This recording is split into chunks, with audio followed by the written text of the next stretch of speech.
আজকে শুধুমাত্র একটাই দাবি, বাংলাদেশের মুসলমান এই দেশে মুসলিমরা তাদের ধর্ম নিয়ে যার যার ধর্ম নিয়ে শেষে থাকবে, এতে আমাদের কোনো আপত্তি নেই। কিন্তু যার যার ধর্ম সে প্রকাশ করতে হবে, আমার ধর্ম এইটা, আমার ধর্ম হিন্দু, আমার ধর্ম খ্রিস্টান, আমি ইহুদি ধর্মের, এভাবে প্রকাশ করতে হবে। কাদিয়ানীরা হযরত মুহাম্মদ সাল্লাল্লাহু আলাইহি ওয়াসাল্লামের শেষ নবী মানে না।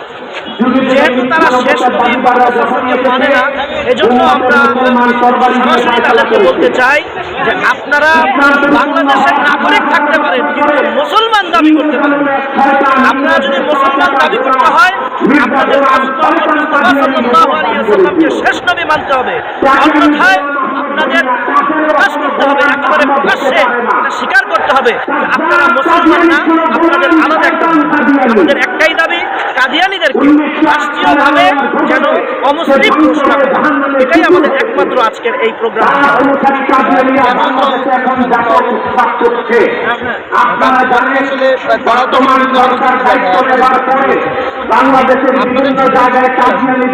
দেখুন, আল্লাহ রাসূল সাল্লাল্লাহু আলাইহি ওয়াসাল্লাম সম্পর্কে আল্লাহ তাআলা কোরআনে ঘোষণা করেছেন যে আমি মুহাম্মদ সাল্লাল্লাহু আলাইহি ওয়াসাল্লামকে খাতামুন নবিয়্যিন হিসেবে দুনিয়াতে প্রেরণ করেছি।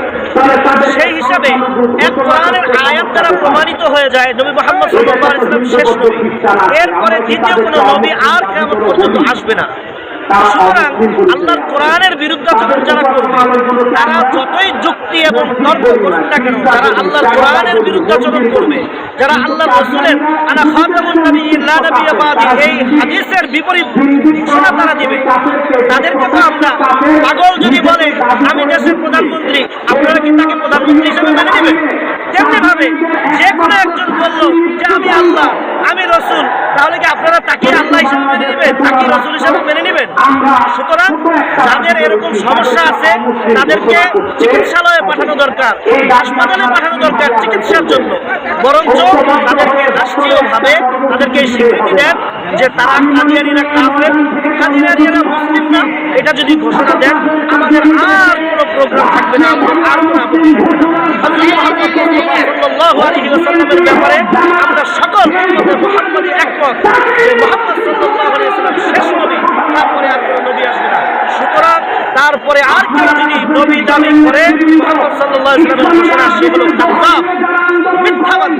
সুতরাং এই মিথ্যাবাদীদেরকে আমরা নবী মানতে পারি না। যদি কেউ নবী মানে সেও কাফের, যদি তাদেরকে কাফের কেউ না মনে করে তারাও কাফের।